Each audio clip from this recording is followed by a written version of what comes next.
दोस्तों, क्या आपको पता है कि आखिर बड़े बड़े लकड़ों से कागज को कैसे बनाया जाता है? आखिर कागज को बनाने के लिए बड़े बड़े लकड़ों को कौन कौन से प्रोसेस से गुजारा जाता है? कागज की डिमांड इतनी ज्यादा होती है कि रोजाना लकड़ों से भरे 50 से 60 ट्रक का यूज किया जाता है। तो चलिए जानते हैं कागज बनने के शुरू से लेकर अंत तक के सफर के बारे में। इस प्रोसेस में सबसे पहले हम ऐसे पेड़ का चयन करते हैं जिसमें वुड फाइबर यानी लकड़ी के रेशे की मात्रा अधिक हो, जैसे कि स्प्रूस, पाइन जैसी लकड़ियों का इस्तेमाल किया जाता है। इन पेड़ों को बड़े बड़े मशीनों से काट कर एक जगह इकट्ठा किया जाता है। उसके बाद इन पेड़ों को ट्रकों में लोड किया जाता है। इन सभी ट्रकों को पेपर बनाने वाली फैक्ट्री में ले जाया जाता है, जहां पर पहले इसे ट्रक में से अनलोड किया जाता है। यहाँ पर सबसे पहले मशीन के द्वारा लकड़ी की छाल को लकड़ी से अलग किया जाता है। इसके बाद इन बड़े बड़े लकड़ी के टुकड़ों को एक क्रशर मशीन में डाला जाता है। ये मशीन इन बड़े बड़े लकड़ों को छोटे छोटे चिप्स के आकार में कन्वर्ट कर देती है। अब इन चिप्स को कन्वेयर बेल्ट के जरिए डाइजेस्टर में भेज दिया जाता है, जहां पर इन्हें एसिडिक सॉल्यूशन के साथ उबाला जाता है, जिस वजह से वुड फाइबर और लिग्निन दोनों अलग अलग हो जाते हैं। दोस्तों, अगर आपको लिग्निन के बारे में नहीं पता तो बता दे कि लिग्निन एक सब्सटेंस होता है जो कि लकड़ी को कठोर बनाए रखता है।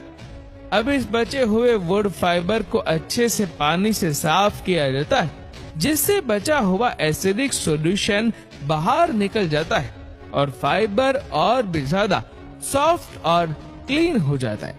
लेकिन तब भी वह इतना साफ नहीं होता कि हम इससे पेपर बना सकें। इसलिए इसकी ऑक्सीजन और पेरोक्साइड की मदद से क्लोरीन फ्री ब्लीचिंग की जाती है, जिससे ये और भी ज्यादा चमकदार और साफ हो जाता है। अब अगर हम इस ब्लीच किए हुए वुड फाइबर से सीधे ही पेपर बनाएंगे तो उसकी डेंसिटी बहुत कम होगी, जिस वजह से उसकी क्वालिटी थोड़ी कम हो सकती है। इसीलिए पेपर की क्वालिटी बढ़ाने के लिए वुड फाइबर में कैल्शियम कार्बोनेट मिलाया जाता है और उसे अच्छे से मिक्स किया जाता है।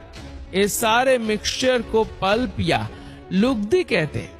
अब हमने जो पल्प बनाया था उसमें बहुत सारा पानी ऐड कर दिया जाता है, जिससे वो और पतला हो जाता है।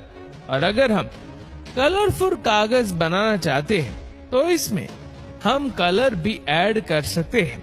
इस सारे मिक्सचर को पेपर मेकिंग मशीन में भेज दिया जाता है। पेपर मशीन ही वो मेन मशीन होती है जो पल्प को पेपर में कन्वर्ट कर देती है। पेपर मेकिंग मशीन में लाइन में कई सारे रोलर लगे होते हैं, जिसमें से गुजर कर पल्प पेपर में कन्वर्ट हो जाता है। पेपर मेकिंग मशीन में एक खास चेम्बर होता है जिसे हेडबॉक्स कहा जाता है। इस हेडबॉक्स में पल्प को डाला जाता है। इस हेडबॉक्स में सक्शन ब्लेड लगे होते हैं, जिसके बाद पल्प को प्रेशर के साथ रोलर पर भेज दिया जाता है। कई सारे रोलर में से पल्प को पास किया जाता है, जिस वजह से पल्प का पानी धीरे धीरे बाहर निकल जाता है और पतला पेपर बनता जाता है। अब लास्ट में इसे एक गर्म चेम्बर से गुजारा जाता है, जिससे कागज की पतली परत से पूरा पानी निकल जाता है और हमें सूखा कागज मिल जाता है। तो जिस तरह से कागज बनकर तैयार हो जाता है और फिर इस कागज का एक रोल बना लिया जाता है। फिर इस बड़े रोल में से छोटे छोटे रोल बनाए जाते हैं और फिर इसे पैक करके मार्केट में बेचने के लिए भेज दिया जाता है।